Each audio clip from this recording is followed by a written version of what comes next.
So hello everyone, कैसे हो आप सब। आई होप आप सबकी प्रिपरेशन काफ़ी अच्छी चली होगी और आप सब काफ़ी बढ़िया होंगे। ठीक है, तो उप्स विद जावा के यहाँ पर यूनिट 4 का मैं पार्ट 2 लेकर आ गया हूँ। पार्ट 1 मैंने कंप्लीट करा दिया है, उसके अंदर मैंने काफ़ी सारे टॉपिक करवा दिए सिलेबस के। जल्दी से जाओ प्लेलिस्ट खोलो, अगर आपने अभी तक पार्ट 1 नहीं देखा उसे देखो। ठीक है, सो ये हमारी जावा कलेक्शन फ्रेमवर्क और इसके अंदर हम आगे टॉपिक देखेंगे। इसमें हम बेसिकली देख रहे होंगे सेट और क्यू इंटरफेस। तो आप देख सकते हो यहाँ पर जितने मैंने यहाँ पर अंडरलाइन कर रखा है ये सब मैं करा चुका हूँ। ठीक है, और मैं इसमें यहाँ पर हाइलाइटर का यूज़ करूँगा।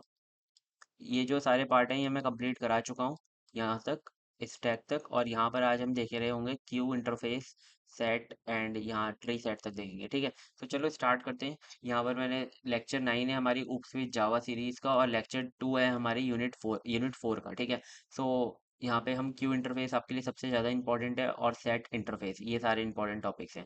और ये जो प्रायोरिटी क्यू क्लास और डी डैक है आपका, ये जो है आपका मतलब आपके सिलेबस में नहीं है लेकिन आपको पढ़ना चाहिए क्योंकि शायद 2 नंबर में आ सकता है। ठीक है, क्यू इंटरफेस का ही पार्ट है। तो यहाँ पर आप हायरार्की देख सकते हो। अगर आपको ये हायरार्की याद है तो आप आराम से पेपर निकाल लोगे, और अगर आपने मेरी वीडियोस देखी है और आपको ये हायरार्की याद है तो भाई आराम से निकाल लोगे। ठीक है, अगर आपको यूनिट 4 करनी है ना, इसे बनाकर अपने घर में चिपका लो भाई, इसे याद कर लो। ठीक है, तो सबसे पहले हमने ट्रेबल देख लिया था जो हमारी मेन रूट क्लास इंटरफेस था। फिर हमने कलेक्शन भी देख लिया था, लिस्ट देख लिया, एरे लिस्ट देख लिया, लिंक लिस्ट देख लिया, सारे देख लिए। और अब हम ये सारे पार्ट देख रहे होंगे। ठीक है, तो चलो देखते हैं, स्टार्ट करते हैं। सबसे पहले हमारा क्यू इंटरफेस होता क्या है। अगर आपने बेसिकली आप किसी भी लाइन में लगे हो, ठीक है, सो जैसे आप रेलवे की लाइन में लगे हो या फिर आप किसी हॉस्पिटल की लाइन में लगे हो, और उसके अंदर क्या होता है कि मतलब लाइन में जो भी लोग लगे रहते हैं तो जो पहले आता है ना उसको टिकट पहले मिलती है। ठीक है, या फिर उसका फॉर्म पहले फिलअप होता है। तो यही काम होता है आपका क्यू में। ठीक है, क्यू में क्या होता है कि आपका फीफो फंक्शन आपका हो रहा होता है रन। इसमें क्या होता है कि जो भी मतलब एलिमेंट पहले आपका इंसर्ट किया जाता है, वो पहले उसे मतलब पहले एलिमेंट को रिमूव किया जाएगा या फिर एक्सेस किया जाएगा। ठीक है, मतलब फीफो पे काम कर रहा होगा। ठीक है, तो चलो देखते हैं इसकी definition. The queue interface in Java represent a collection design for holding element prior to processing. मतलब जो पहले आया है उसकी पहले प्रोसेसिंग होगी। ठीक है, it is a part of Java collection framework. Java collection framework का पार्ट है, तभी तो हम इसे पढ़ रहे हैं। प्रोवाइड्स मेथड टू, देखो ये जो पार्ट है ना, it is a part of Java collection framework, भाई ये तो है ही है ना। तो आपको है ना ये चीजें तो याद ही रखनी है, हर चीज में हर मतलब हर पार्ट में चुपका कर आनी है डेफिनेशन में। ठीक है, जिससे कि आपकी थोड़ी डेफिनेशन बड़ी हो पाए। Provide method to handle element in first out order. ठीक है, मतलब ये फीफो ऑर्डर पे काम कर रहा होगा जो मैंने आपको बता दिया। अब इसके की फीचर्स में आप क्या लिखोगे। सबसे पहले फीफो ऑर्डर पे काम करता है। दूसरा, इसके पास डिफरेंट डिफरेंट इम्प्लीमेंटेशन है। अब इंटरफेस है इसका खुद का, तो मतलब खुद तो ये डायरेक्टली जाकर यूज नहीं हो सकता, लेकिन आपको इसे किसी और क्लास के थ्रू इम्प्लीमेंट करना पड़ेगा। तो देखो, आप लिंक लिस्ट के कर सकते हो थ्रू, हमने लिंक लिस्ट पढ़ी है। प्रायोरिटी क्यू के थ्रू कर सकते हो और एरे डेक के थ्रू आप कर सकते हो। ठीक है, तो बेसिकली जो लिंक लिस्ट है हम पढ़ चुके हैं, तो हम लिंक लिस्ट के थ्रू अभी पहले हम इसे करके देखेंगे, फिर हम प्रायोरिटी क्यू को भी देखेंगे, है ना।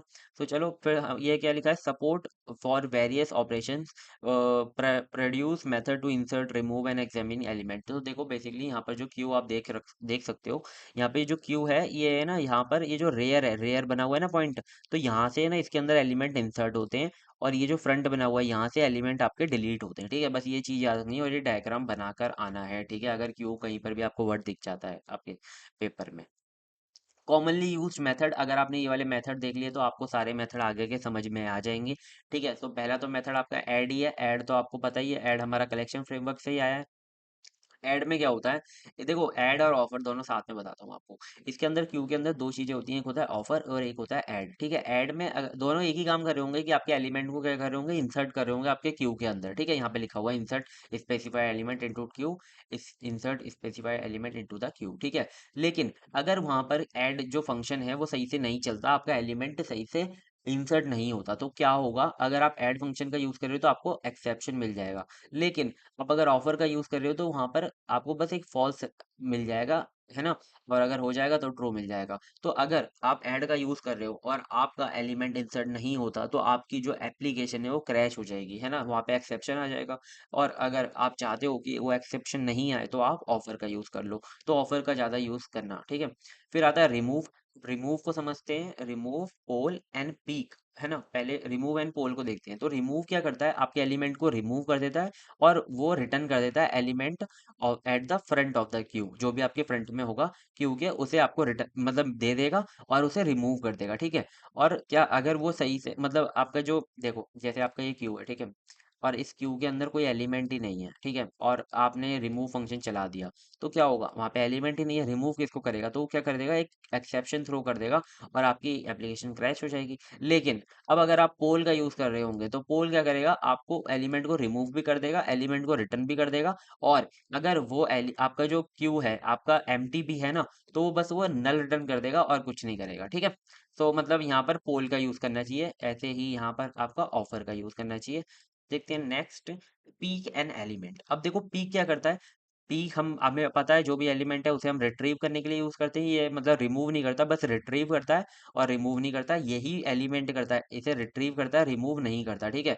अब देखो जो भी आपका element front of the Q है वो मतलब मिल तो गया आपको, है ना, लेकिन अगर आपका जो एलिमेंट है वो क्या हो जाता है, अगर आपकी जो क्यू है अगर वो एम्प्टी हो जाती है, ठीक है, तो पीक क्या करेगा, आपको बस नल देगा, ठीक है, लेकिन एलिमेंट क्या करेगा, आपको एक एक्सेप्शन दे देगा, ठीक है, अगर आपकी क्यू एम्प्टी है। तो याद रखो आपको तीन चीजें याद करनी है, एक तो ऑफर, एक आपका पोल और एक आपका एलिमेंट, ठीक है। तीनों के लिए अलग अलग मेथड्स भी हैं, लेकिन आपको इन्हीं को यूज करना है क्योंकि वहां पर एक्सेप्शन आ रहा है। अगर आपको कहीं पर एक्सेप्शन की जरूरत है तो वहां पर उसका यूज कर लो, लेकिन मैक्सिमम टाइप पे यही तीन आपके यूज हो रहे होंगे, ठीक है। सो कभी ऐसा भी हो सकता है पेपर में आपको कंपेयर करने बोले एड और ऑफर को, या फिर रिमूव और पोल को, या फिर पीक और एलिमेंट को, ठीक है। तो आपको ये चीज मैंने आपको क्लेरिफाई कर दिया, ठीक है। अब हम देखेंगे इसका एक एग्जांपल। तो देखो सबसे पहले हम इसको, मैंने आपको बताया था क्यू को हम लिंक लिस्ट से इंप्लीमेंट करके दिखाऊंगा आपको मैं, क्योंकि हमने लिंक लिस्ट पढ़ ली है।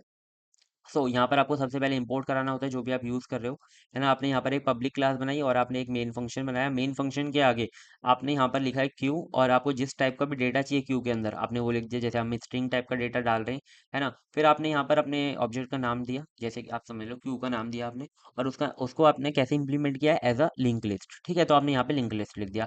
ये सारी चीजें समझ में आ गई आपको, ठीक है। फिर आपने ऐड फंक्शन का यहाँ पर यूज कर लिया है, और यहाँ पर आपने एप्पल को इंसर्ट कर दिया। मैं यहाँ पर एक क्यू बना लेता हूँ।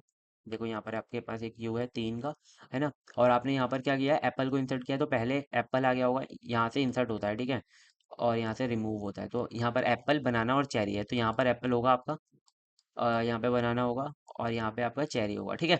तो देखो पीक एट द फ्रंट, मतलब जो पीक एलिमेंट क्या करता है, आपको देता है एलिमेंट, तो पीक क्या करेगा, आपके एलिमेंट को आपको दे देगा, तो क्या आएगा, एलिमेंट आपका एप्पल आएगा। अब यहाँ पर क्या है, रिमूव द फ्रंट एलिमेंट, तो आपने पोल का यूज कर लिया, ये क्या करेगा, आपके एलिमेंट को रिमूव कर देगा, है ना। और फिर क्या है, बूलियन इज एम्प्टी, क्या ये एम्प्टी है, तो आपने इस एम्प्टी मेथड का यूज कर लिया, और अगर ये एम्प्टी है तो वो ट्रू रिटर्न कर देगा, अगर नहीं है तो फॉल्स रिटर्न कर देगा, जैसा कि यहाँ पे कर रहा है। और अगर आपको इसे इटरेट करना है तो आपने यहाँ पे इटरेट कर लिया, और आपने क्या चला दिया, प्रिंटलिन क्यू डॉट पॉल, यानी कि ये क्या करेगा, इसे रिमूव भी कर देगा और प्रिंट भी कर देगा, ठीक है। आई होप ये सारी चीजें समझ में आ गई होंगी। नेक्स्ट देखते हैं प्रायोरिटी क्यू। तो देखो प्रायोरिटी क्यू आपके सिलेबस में नहीं है, आप चाहो तो स्किप कर सकते हो, लेकिन मैं कहूँगा बस थोड़ी सा टाइम लगेगा, याद मतलब समझ में आ जाएगा आपको। प्रायोरिटी क्यू बेसिकली है ना, हम अगर हीप वगैरह बना रहे होते हैं ना, मीन हीप मैक्स हीप, तो वहां पर हम यूज कर रहे होते हैं, ठीक है। अगर आपको मीन हीप मैक्स हीप नहीं पता, कोई दिक्कत नहीं है, मत ज्यादा सोचो। प्रायोरिटी क्यू में क्या होता है, बस एलिमेंट के साथ उसकी प्रायोरिटी एक लग जाती है, ठीक है। मतलब कि इसमें कोई गारंटी नहीं है कि आपका फीफो फंक्शन से ही आपके एलिमेंट एक्सेस हो रहे होंगे या फिर प्रोसेस हो रहे होंगे, ठीक है।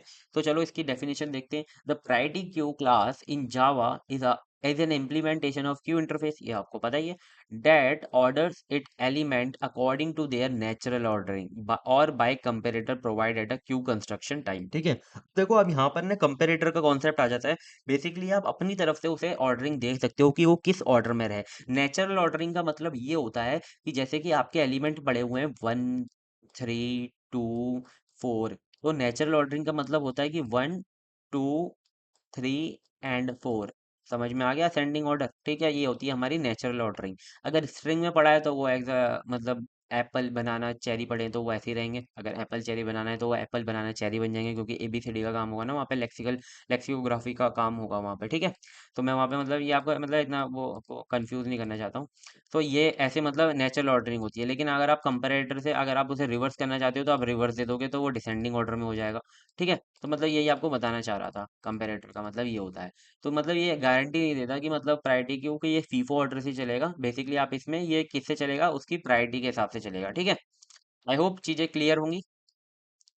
कॉमनली यूज कंस्ट्रक्टर, अगर आप डायरेक्टली बिना नेचुरली ऑर्डरिंग, मतलब आप सिर्फ नेचुरल ऑर्डरिंग से बना रहे हो बिना कंपेरेटर का यूज करें, तो आप यहाँ पे डायरेक्टली को प्रायोरिटी क्यू, आपका प्रायोरिटी क्यू बन जाएगा विद डिफॉल्ट इनिशियल कैपेसिटी 11। मैंने आपको पहले इनिशियल कैपेसिटी का कॉन्सेप्ट बता दिया है कि मतलब उसमें मतलब स्पेस, खाली स्पेस कितनी होगी, 11 होंगी, ठीक है।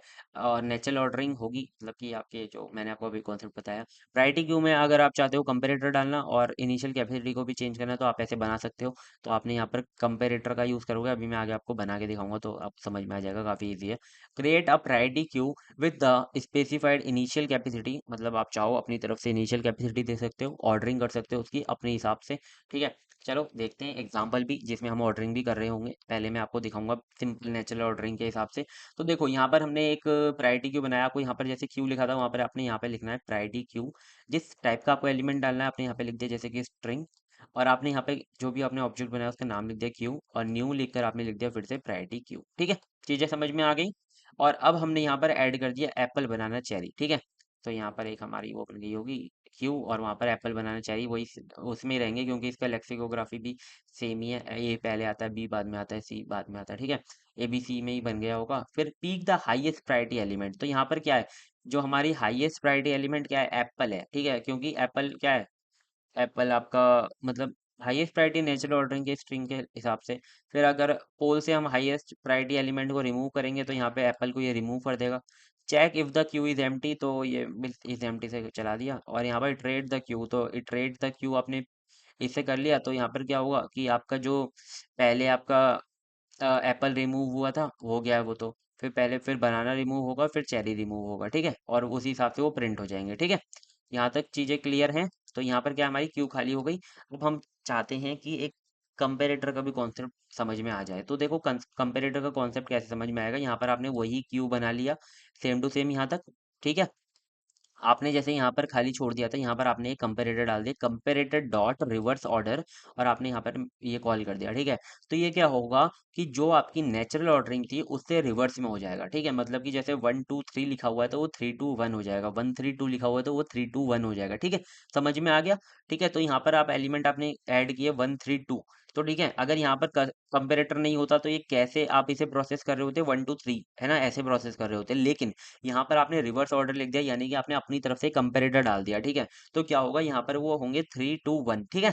तो यहाँ पर हम क्या कर रहे हैं, यहाँ पर पहले चेक कर रहे हैं भाई कि ये एम्प्टी तो नहीं है, ये लूप जब तक चलाओ जब तक ये हमारी जो क्यू है खाली ना हो जाए, ठीक है। और क्या करो, फिर इसे पोल करा दो, पोल से क्या होगा, आपका ये एलिमेंट आपको मिल भी जाएगा और रिमूव भी हो जाएगा, ठीक है। तो यहाँ पर आप इसे प्रिंट भी करा रहे हो, तो ये जो मिलेगा एलिमेंट यहाँ पर प्रिंट होता जाएगा। तो पहले आपका प्रिंट हुआ 3, फिर आपका हुआ 2, फिर हुआ 1, ठीक है। तो ये नेचुरल ऑर्डरिंग से रिवर्स में आपका प्रिंट हुआ है, ठीक है। तो आपने अपनी तरफ से कस्टम कंपेरेटर यहाँ पर दिया है, ठीक है। आई होप समझ में आ गई होंगी चीजें, है ना। प्रायोरिटी क्यू इतनी ज्यादा इंपॉर्टेंट नहीं है, लेकिन मैंने आपको सारा कॉन्सेप्ट समझा दिया है। अब आता है डी डैक की बात, डी क्यू बोल देता हूँ मैं इसे, डी क्यू भी आप बोल सकते हो। डैक की अब अगर हम बात करें तो इसमें क्या होता है, जैसे आपका क्यू होता है ना, वहां पर आप रेयर से इंसर्ट कर रहे होते हो और फ्रंट से रिमूव कर रहे होते हैं। लेकिन यहाँ पे डैक में क्या होता है कि आप दोनों तरफ से यहाँ पर इंसर्ट और डिलीट कर सकते हो, मतलब आप इधर से भी इंसर्ट कर सकते हो, इधर से भी डिलीट कर सकते हो, इधर से भी इंसर्ट कर सकते हो, इधर से भी डिलीट कर सकते हो, ठीक है। मतलब बहुत बढ़िया कॉन्सेप्ट हो जाता है। मतलब आप ना मतलब मैं यहाँ पर क्या बताऊँ, आपने यहाँ पर अब क्या बोलते हैं, स्टैक बना सकते हो इसकी हेल्प से। आप इसकी हेल्प से स्लाइडिंग विंडो के क्वेश्चंस कर सकते हो। मतलब कि अगर आप डीएसए वगैरह कर रहे हो, अभी तो आपको इतनी जरूरत नहीं है, मैंने आपको डीक्यू का कॉन्सेप्ट बता दिया। अगर कहीं पर भी डीक्यू आता है, आपको ये वाला क्या बनाना है, ये वाला डायग्राम बनाना है, ठीक है। इसका एक बार प्रोग्राम भी देख लेते हैं यहाँ जल्दी से। यहाँ पे देखो आपने डीक्यू बनाया, तो यहाँ पर आपने एरे डेक से आप इसे यूज करके बना रहे होंगे, तो आपने डी डेक और एरे डेक को आपने यहाँ पर इंपोर्ट करा लिया। फिर आपने यहाँ पर एक पब्लिक क्लास बना ली, मेन फंक्शन बना लिया। यहाँ पर आपने डैक लिखा और आपने इंटीजर टाइप का डेटा डालना है, तो आपने लिखा और आपने ऑब्जेक्ट का नाम दे दिया डैक, और न्यू एरे डैक का आप यूज कर रहे हो यहाँ पर, ठीक है। यहाँ पर आपने है ना, बस आपके दो चीजें आ जाती हैं कि आप ऐड फर्स्ट डाल के आप मतलब फर्स्ट में जैसे कि आपने आपकी यहाँ पर एक क्यू है, ठीक है, और आपने यहाँ पर लिखा है ऐड फर्स्ट 1, तो क्या होगा, यहाँ से फर्स्ट आपकी 1 आ जाएगी। आपने लिखा है ऐड लास्ट 2, तो यहाँ पर लास्ट में क्या आ जाएगी, 2 आ जाएगी, ठीक है। फिर यहाँ पर आपने लिखा है first is equal to deque dot remove first, तो आपका जो फर्स्ट है वो रिमूव हो जाएगा। फिर आपने लिखा है रिमूव लास्ट, तो क्या हो जाएगा, आपका लास्ट वाला रिमूव हो जाएगा। ठीक है, समझ में आ गई चीजें। आपने फर्स्ट वाला यहाँ पे स्टोर करा लिया, लास्ट में लास्ट के स्टोर करा लिया। जब आप इसे प्रिंट कराओगे तो यहाँ पर प्रिंट हो रहा होगा आपका 1 और यहाँ पर प्रिंट हो रहा होगा आपका 2। ठीक है, चीजें समझ में आ जानी चाहिए। अब आता है सेट इंटरफेस। तो देखो सेट आपने अगर पाइथन में पढ़ा है तो सेट में क्या होता था, एक तो चीज आपकी डुप्लीकेट कोई भी एलिमेंट नहीं होना चाहिए। दूसरी चीज है कि आपकी कोई ऑर्डरिंग प्रेफरेंस नहीं है, कि मतलब आपने जिस तरह डाला है वो जरूरी नहीं है कि उसी तरह आपका जो सेट के अंदर है वो रहे। ठीक है, तो चलो देखते हैं। बस सेट इंटरफेस, ये क्या है यार, इसके ऊपर लाइन आ गई। The set interface in Java represent a collection that does not allow duplicate elements. ठीक है, अब मतलब उसके अंदर जैसे आपने डाल दिया ना 1 2 2 3, तो वहाँ पे 1 2 3 होगा। ठीक है, जो आपका डुप्लीकेट एलिमेंट होगा वो अपने आप रिमूव हो जाएगा। It is a part of Java collection framework. देख रहे हो, ये चीज तो आपको लिख के ही आनी है। एक्सटेंड द कलेक्शन इंटरफेस, ये भी चीज लिख कर आनी है यार, ये कितनी मतलब बेसिक चीजें लिखी हुई हैं। Implementation of set interface include hash set, link hash set and tree set. ठीक है, इन तीनों चीजों को हम देख रहे होंगे काफी अच्छे से, तो बिल्कुल भी चिंता मत करना। Hash set, link hash set और ट्री सेट। ठीक है, इसको मतलब ये तो एक इंटरफेस है, ये तो जाके भाई जा नहीं सकता, कहीं पे काम नहीं कर सकता, इसे आपको किसी का हेल्प से ही यूज करना पड़ेगा। तो आप करोगे हैश सेट क्लास से, लिंक हैश सेट से और ट्री सेट से, है ना। अब आते हैं यहाँ से की फीचर्स इसके। तो की फीचर्स की बात करें तो यहाँ पर ये डुप्लीकेट को अलाउ नहीं करता, नो डुप्लीकेट। अनऑर्डर और ऑर्डर, मतलब इसके अंदर कोई भाई पता नहीं है कि आपकी गारंटी नहीं है कि जिस आपने ऑर्डर में एलिमेंट इंसर्ट किए थे उसी ऑर्डर में आपके एलिमेंट आपको मिल जाए। ठीक है, समझ में आए। तो यहाँ पर अगर आप जैसे some implementation like hash set do not guarantee the order of element, मतलब अगर आप हैश सेट से इम्प्लीमेंट कर रहे हो तो वहाँ पर कोई आपकी गारंटी नहीं है कि वो ऑर्डर है या unordered. While other like tree set का अगर आप यूज कर रहे हो तो वहाँ पर आपका ऑर्डर मेंटेन रहेगा। ठीक है, समझ में आ गई चीजें। इफिशिएंट ऑपरेशन, मतलब इसके अंदर जो ऑपरेशंस होंगे काफी फास्ट हो रहे होंगे। जैसे कि आपके पास add, remove and check the presence of element, तो वो काफी इजीली हो रहे होंगे वहां पर। All the method same as in the method added in hash code. ठीक है, जितनी भी मेथड आपकी हैश कोड में थी सेम टू सेम इसमें भी वैसे ही रहने वाली है ना।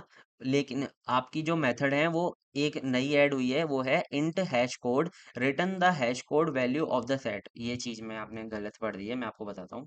देखो यहाँ पर all the method same as in the method added. ठीक है, जितनी भी मेथड हमने पहले पढ़ी थी अभी, वो तो सारी की सारी सेम ही रहने वाली है। ठीक है, पहले वाली। लेकिन यहाँ पर एक नई मेथड आपकी मिल जाएगी आपको, हैश कोड। मतलब आप उससे ना इसका जो कलेक्शन है उसका आप हैश कोड अलग से प्रिंट करा सकते हो। हैश कोड एक ऐसी वैल्यू होती है, मतलब यूनिक आईडी होती है, जो कि हर एक कलेक्शन की अपनी अलग होती है। ठीक है, ये आ गया समझ में।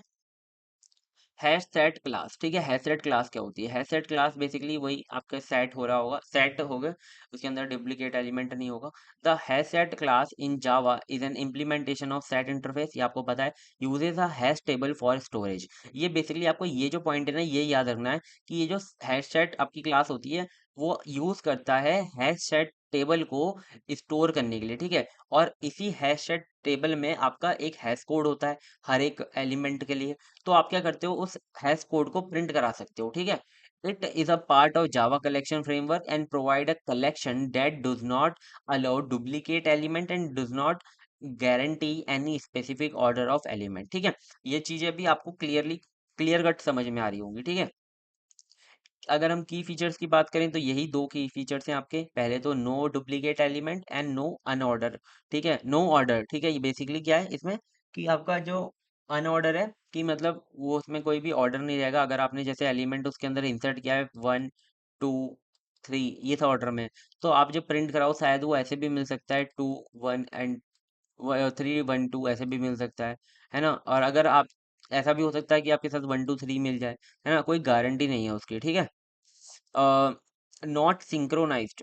नॉट सिंक्रोनाइज्ड का क्या मतलब है? सिंक्रोनाइज्ड का मतलब हमने पहले देखा था। ठीक है, हमने देखा था सिंक्रोनाइज्ड का मतलब वेक्टर के अंदर। ठीक है, तो सिंक्रोनाइज्ड का मतलब क्या होता है? सिंक्रोनाइज्ड का मतलब ये होता है कि वो थ्रेड सेफ होता है, यानी कि उस पर मल्टीपल थ्रेड एक साथ काम नहीं कर सकते। लेकिन ये यहाँ पे सिंक्रोनाइज नहीं है, यहाँ पर मल्टीपल थ्रेड एक साथ एक पर काम कर सकते हैं। ठीक है, समझ में आ गया। और देखो यहाँ पर सेट यहाँ पर हम कैसे बनाते हैं ये देखो, यहाँ पर बस हैश कोड यहाँ पर ऐड हुआ था, तो मैंने वहाँ पे क्या किया कि हैश मतलब आपने अलग से आपको मतलब मेथड आपको समझा ही नहीं है, यहीं पर मैं आपको बता देता हूँ। वही सारे मेथड आप इसके अंदर लिख कर आ सकते हो जो मैंने पहले आपको बताए थे। यहाँ पे लिखा सेट, जिस टाइप का आपको डेटा डालना है वो लिखा स्ट्रिंग। सेट का नाम दिया आपने ऑब्जेक्ट का, मतलब न्यू हैश सेट, ठीक है। आपने एज अ हैश सेट इसे इम्प्लीमेंट करे हो सेट को। तो आपने यहाँ पर एलिमेंट ऐड कर लिए, Apple, banana, cherry and Apple, ठीक है। तो देखो आपने यहाँ पर वापस अगर एलिमेंट एप्पल ऐड कर दिया तो वो क्या कर देगा, इस वाले एलिमेंट को इग्नोर कर देगा, ठीक है। तो आप अगर इसे प्रिंट कराओगे ना तो आपके एलिमेंट यही आएंगे, एप्पल, बनाना, चेरी, ठीक है। अब देखो आप यहाँ पर एक आपका मेथड होता है कंटेन्स। कंटेन्स आपने पहले ही पढ़ लिया था कि वो एलिमेंट आपका कंटेन करता है कि नहीं, वो आप चेक कर सकते हो। तो आपने लिख दिया सेट डॉट कंटेन, तो क्या ये कंटेन करता है भाई? तो ये आपने लिख दिया ट्रू, हाँ भाई बनाना तो है इसके अंदर।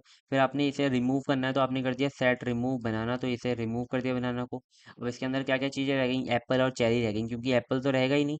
अब आपने यहाँ पे क्या किया कि एलिमेंट इन द सेट। अब देखो यहाँ पर आप जब यहाँ पे प्रिंट कराओगे ना तो कोई ऑर्डर की गारंटी नहीं है, ठीक है। तो ऐसे भी आ सकता है कि चेरी और बनाना, या फिर ऐसे भी आ सकता है बनाना एंड चेरी, ठीक है। समझ में आ गई चीजें। Get the size of the set, अगर चाहिए तो साइज, बेसिकली साइज मेथड का यूज कर लो। अगर एम्प्टी चेक करना है तो इसे एम्प्टी का चेक कर लो। तो देख लो सारे मेथड सेम ही है, आपको कुछ ही जो कुछ नंबर्स ऑफ मेथड हैं जो आपको याद करने हैं, और उनसे अगर आपको सारे मतलब पूरे के पूरे सेट को मतलब रिमूव, मतलब पूरे के पूरे सेट के एलिमेंट को रिमूव करना है तो आपने लिख दिया सेट डॉट क्लियर, तो सारे के सारे एलिमेंट चले गए होंगे। और यहाँ पर जब आप साइज प्रिंट करोगे तो यहाँ पर जीरो आएगा, क्यों? क्योंकि सारे के सारे आपके एलिमेंट क्या है, क्लियर हो गए, ठीक है। अब आता है linked hashtag class. Linked hashtag class basically वही है बेसिकली। अब देखो, the linked hashtag class in Java is an implementation of set interface that combines the feature of HashSet and link list. मतलब इसके अंदर हैशसेट जो हमने पहले पढ़ा था वो तो उसके तो फीचर होंगे ही, उसके साथ साथ जो लिंक लिस्ट हमने पार्ट वन में पढ़ा था वो भी हम इसके अंदर होंगे, उसके सारे फीचर्स, ठीक है, मेथड वगैरह। It maintain the insertion order. इसके अंदर जो इंसर्शन ऑर्डर है वो मेंटेन रहता है, मतलब कि आप अगर इसके अंदर जिस ऑर्डर में इंसर्ट करोगे उसी ऑर्डर में आपको वो जो एलिमेंट मतलब मिल जाएगा, वो elements while providing the performance characteristics of an hash table. मतलब इसके अंदर जो हैश टेबल में डेटा स्टोर होता है उसी के हिसाब से आपकी जो परफॉर्मेंस होगी वो मिलेगी। की फीचर ऑफ लिंक्ड हैशटैग की बात करें तो इंसर्शन ऑर्डर, बेसिकली इसमें क्या होगा, ऑर्डर आपका मेंटेन रहेगा, नो डुप्लीकेट। ये तो आपका सेट वाला, मतलब देख रहे हो यहाँ पर जो लिंक्ड वाला है, ये जो लिंक लिस्ट का एक मेथड, एक फीचर आ गया कि वो इंसर्शन जो ऑर्डर है वो मेंटेन रहेगा, ठीक है। अब एक हैश सेट का आपका एक फीचर आ गया कि इसके अंदर आपकी कोई भी डुप्लीकेट एलिमेंट नहीं रहेंगी, ठीक है। अब इफिशिएंट ऑपरेशन, मतलब इसके अंदर क्या होगा कि ओ वन यानी कि कांस्टेंट टाइम कॉम्प्लेक्सिटी से add, remove and contains operation, जितने भी ऑपरेशंस हैं वो सारे चल रहे होंगे, ठीक है। लिंक लिस्ट स्ट्रक्चर, ठीक है, मतलब इसके अंदर जो स्ट्रक्चर होगा उसके जो कलेक्शन है उसका structure as a link list होगा। और लिंक लिस्ट में हमने देखा था वो as a doubly link list होता है। तो डब्ली लिंक लिस्ट में क्या होता है, एक तो आपका होता है प्रीवियस नोड का एड्रेस, फिर होता है आपका जो डेटा होता है उसके अंदर, फिर होता है नेक्स्ट नोड का एड्रेस, ठीक है। तो ऐसे ही ये बना रहे होंगे। अब देखो इसे एक बार हम कोड भी देख लेते हैं इसका। तो आपने यहाँ पे लिखा link hashtag string link hashtag new and link hashtag, ठीक है। आपने इस हिसाब से इसे बना लिया। आपने यहाँ पर आपने क्या किया, यहाँ पर इसे ऐड किए सारे के सारे जो भी एलिमेंट है। तो आपने यहाँ पर apple, banana, cherry, date and elderberry, ये सारे आपने क्या कर लिए, आपने अपने हैशटैग के अंदर यानी कि लिंक हैशटैग के अंदर डाल लिए, ठीक है। तो इसके अंदर ये सारी चीजें आ गई। तो देखो जब display element in insertion order, जब आप इसे प्रिंट करोगे ना तो इसी ऑर्डर में आएंगे, पहले एप्पल आएगा, बनाना आएगा, चेरी आएगा, डेट आएगा, देन एल्डरबेरी आएगा, ठीक है।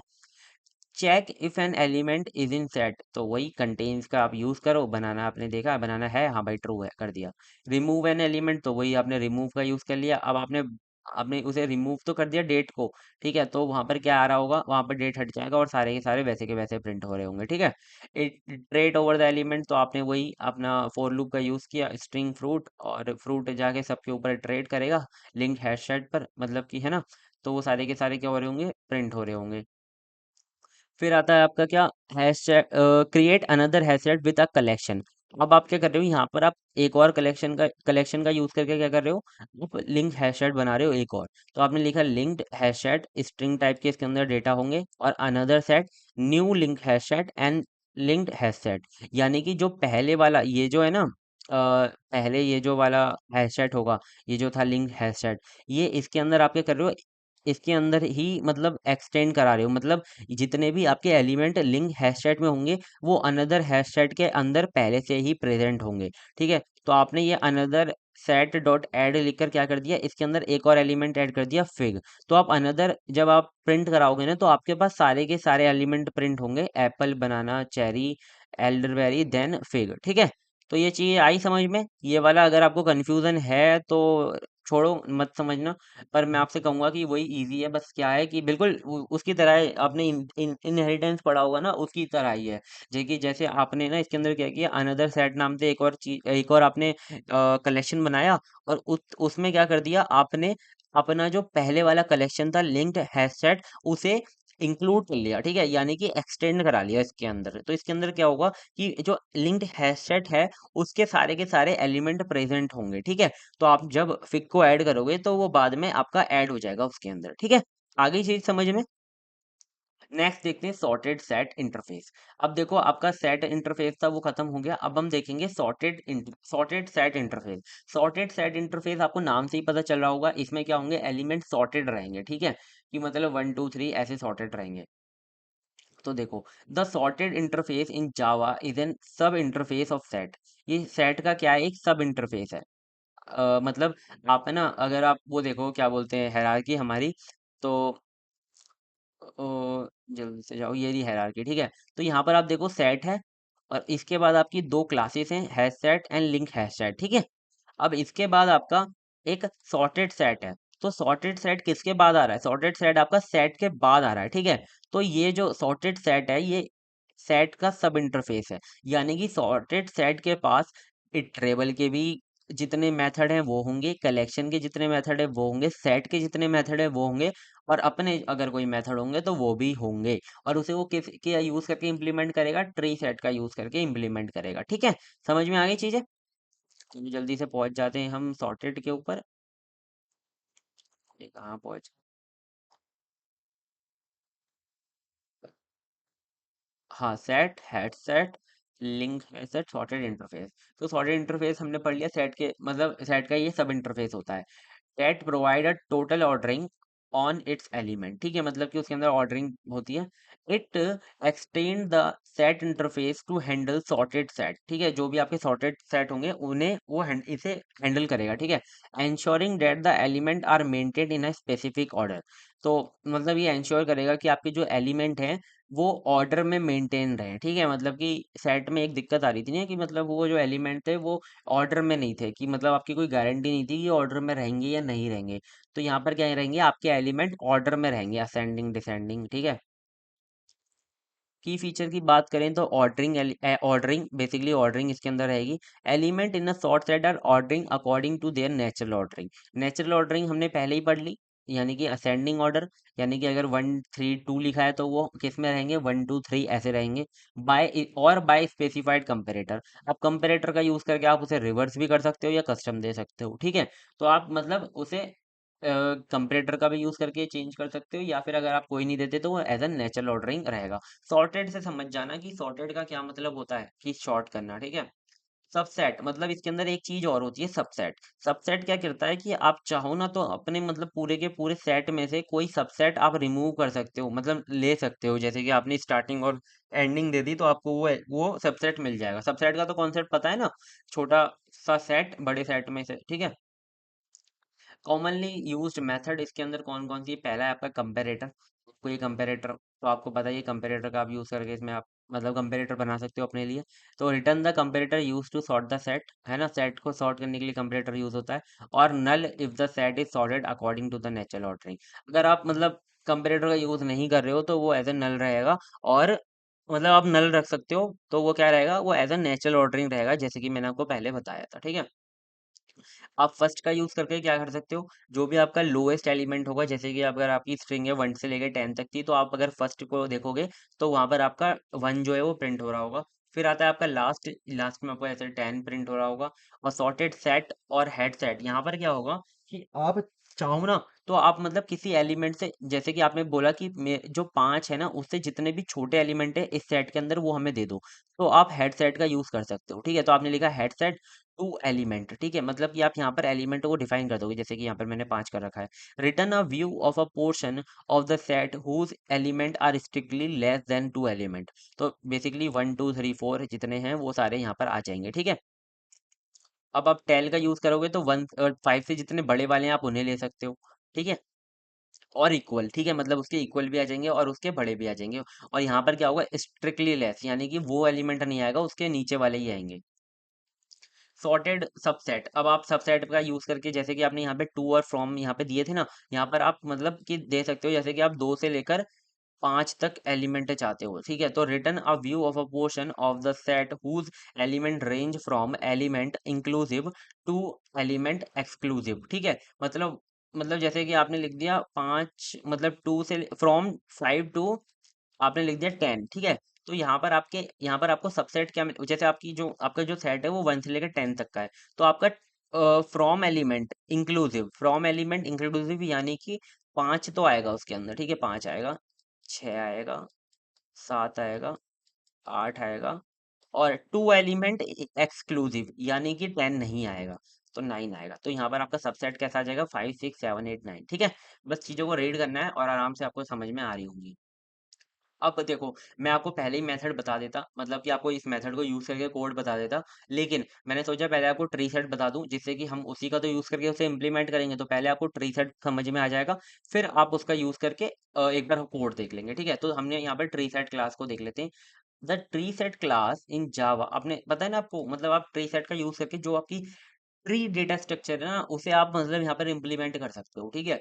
In is a collection that implement the navigable set, ठीक है। अब देखो यहाँ पर जब हमने देखा था ना, सॉर्टेड सेट के नीचे, सॉर्टेड सेट इंटरफेस के नीचे डायरेक्टली आपका ट्री सेट क्लास आ रही थी, लेकिन आपकी ट्री सेट क्लास के पहले एक नेविगेबल सेट इंटरफेस होता है, ठीक है। बीच में यहाँ पर नेविगेबल सेट इंटरफेस होता है, हायरार्की में वहाँ पे मेंशन नहीं है, ज़्यादा आप कंफ्यूज ना हो इस वजह से, ठीक है।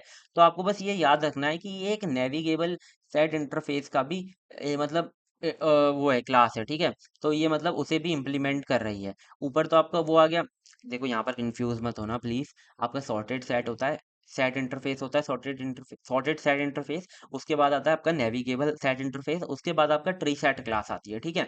तो आपको बस ये याद रखना है, ये आपके नेविगेबल सेट इंटरफेस को इम्प्लीमेंट कर रहा होगा, विच एक्सटेंड सॉर्टेड सेट। और जो नेविगेबल जो आपका इंटरफेस है वो किसे एक्सटेंड कर रहा है, सॉर्टेड सेट इंटरफेस को वो कर रहा है, ठीक है। तो बस एक हायरार्की याद रखो छोटी सी, यहाँ पर सॉर्टेड सेट आ गया आपका, फिर आपका नीचे इसे जो एक्सटेंड करा रहा है इंटरफेस वो कौन सा आ गया, नेविगेबल आ गया, और उसके नीचे जो क्लास इसे इम्प्लीमेंट कर रही है वो आ गई ट्री सेट। तो ट्री सेट के अंदर सॉर्टेड सेट के तो होंगे ही, जितनी भी प्रॉपर्टी है नेविगेबल सेट के भी प्रॉपर्टी जितनी है वो भी होंगी, ठीक है।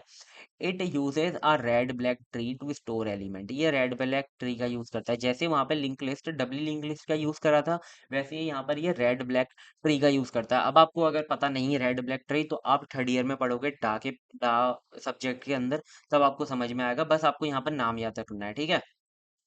ensuring that the elements are sorted, ये ensure करेगा कि एलिमेंट आपके सॉर्टेड ऑर्डर में रहें, and that the operation like addition removal and lookup are efficient, और ये सारे ऑपरेशन काफ़ी जल्दी हो जाए, ठीक है।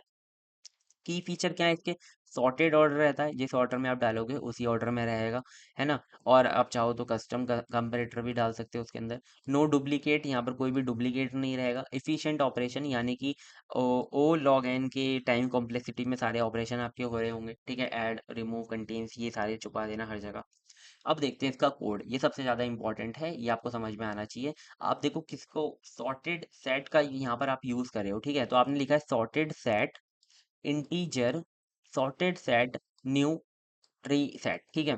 तो देखो नेविगेबल की यहाँ पर कोई बात नहीं हो रही है, नेविगेबल में आपको कंफ्यूज नहीं करना चाहता, बस आपको ये याद रखना है कि आप जब भी ट्री सेट, मतलब कि सॉर्टेड सेट की जब हम ट्री सेट की बात करेंगे उसके बाद, तो आपको ट्री सेट में ये लिख कर आना है कि tree set is a implementation of navigable set, ठीक है, इंटरफेस, नेविगेबल सेट इंटरफेस, ठीक है। आप जब भी कोड लिखोगे तो आप सॉर्टेड सेट का यूज़ कर सकते हो यहाँ पर। तो आपने फिर यहाँ पर क्या किया, ऐड का यूज़ करके आपने एलिमेंट ऐड कर दिए, तो एलिमेंट क्या है आपके 10 20 15 5 एंड 25, अब इसके बाद क्या किया आपने, एलिमेंट को एज अ सॉर्टेड ऑर्डर में आपको डिस्प्ले करना है। तो कुछ नहीं, आपने सॉर्टेड सेट आपने लिख दिया तो सारे के सारे element as a sorted order में डिस्प्ले हो जाएंगे। एलिमेंट क्या आते हैं आपके 10 20 15 5 25 एलिमेंट। अगर आप इसे प्रिंट कराओगे बिना कुछ, आपने कुछ भी नहीं किया, यहाँ पर कोई भी मेथड नहीं लगाई, तो यहाँ पर कैसे आ रहे हैं, सॉर्टेड में आ रहे हैं 5 10 15 20 25। ठीक है। अब आपको पहला एलिमेंट चाहिए तो आपने लिख दिया क्या, सॉर्टेड सेट डॉट फर्स्ट, तो पहला एलिमेंट आ गया। आपने लिख दिया लास्ट, तो आपका लास्ट एलिमेंट आ गया। ठीक है। आपको सबसेट चाहिए 10 से लेके 20 तक का, और 20 एक्सक्लूसिव होना चाहिए। ठीक है। तो आपने लिख दिया क्या, 10 to 20। ठीक है। यहाँ पर देखो, यहाँ पर 10 to 20 आपका ये, तो आपने लिख दिया क्या, सबसेट। तो आपने सबसेट से पहले ना यहाँ पर आपने क्या किया है, सॉर्टेड सेट इंटीजर, आपने एक और सबसेट बनाया है। तो आपने सबसेट बिल्कुल किसकी तरह बनाया है, जैसे आपने यहाँ पर ट्री सेट बनाया है ना, बिल्कुल आपने उसी की तरह ही बनाया है। देखो यहाँ पे sorted set integer subset equal to sorted set dot subset from element 10 to element 20। तो यहाँ पर आपको फ्रॉम एलिमेंट और टू एलिमेंट नहीं लिखना पड़ता, ये अपने आप लिख कर आ जाता है, बस आपको 10 और 20 पास करना होता है। ठीक है। तो यहाँ पर क्या होगा, 10 तो आपका इंक्लूसिव रहेगा, लेकिन 20 आपका एक्सक्लूसिव रहेगा। तो 10 ये आएगा 10, फिर आएगा 15, और 20 आपका एक्सक्लूसिव है, तो 20 के पहले वाले ही एलिमेंट आएंगे। तो यहाँ पर क्या आ जाएगा, 10 और 15। ठीक है, चीज़ें समझ में आ गई। गेट हेडसेट, अब आपको मतलब वो वाला यूज़ करना है कि इससे सारे छोटे एलिमेंट चाहिए, तो आपने क्या लिख दिया, यहाँ पर आपने एक सॉर्टेड हेडसेट बना लिया। इसे कहते हैं हेडसेट, इसे कहते हैं सबसेट जहाँ पर आप रेंज दे रहे हो, लेकिन हेडसेट में आप दोगे छोटे वाले एलिमेंट। तो आपने यहाँ पर 15 पास किया। ठीक है। तो 15 से जितने छोटे वाले एलिमेंट है ना वो आ जाएंगे। तो यहाँ पर क्या आ गए, 5 और 10 आ गए। ठीक है। अब यहाँ पर क्या है, टेल सेट का यूज़ क्यों करते हैं, इसके इससे बड़े एलिमेंट आ जाए, मतलब ये तो रहे इंक्लूसिव, ये तो रहे, लेकिन इससे सारे बड़े एलिमेंट आ जाए। ठीक है। तो क्या आ जाए, टेल सेट में आपने यहाँ पे टेल सेट लिख दिया, और यहाँ पर लिख दिया फ्रॉम 15। तो 15 आएगा, 20 आएगा, और 25 आएगा, एज जैसे हमने सेट को डाला है वहां पर। ठीक है। चीजें क्लियर है सारी। आई होप सारी चीजें क्लियर होंगी। कहीं पर भी डाउट हो कमेंट कर देना, मैं कोशिश करूंगा वहां पर आपको समझाने की। ठीक है। थैंक यू सो मच अगर आपने यहाँ तक वीडियो को देखा है, और प्लीज़ चैनल को सब्सक्राइब करो। Multi atoms and multi atom plus को हम जल्दी जल्दी कंटेंट ला रहे हैं, और मैं पूरी कोशिश करूंगा जल्दी से जल्दी ये यूनिट खत्म करा दूँ। ठीक है। सॉरी यार डिले हो गया, और भी मेरे सब्जेक्ट करा रहा था। ठीक है। तो थैंक यू सो मच अगर आपने यहाँ तक वीडियो को देखा है। All the best for your exam, अपना बेस्ट देकर आना एग्जाम के अंदर। और अगर आपने यहाँ तक मतलब मेरी वीडियो को स्टार्टिंग से लेकर यहाँ तक फॉलो किया है, आराम से मतलब 50 से तो ऊपर नंबर आ जाएंगे। ठीक है। तो बाय बाय।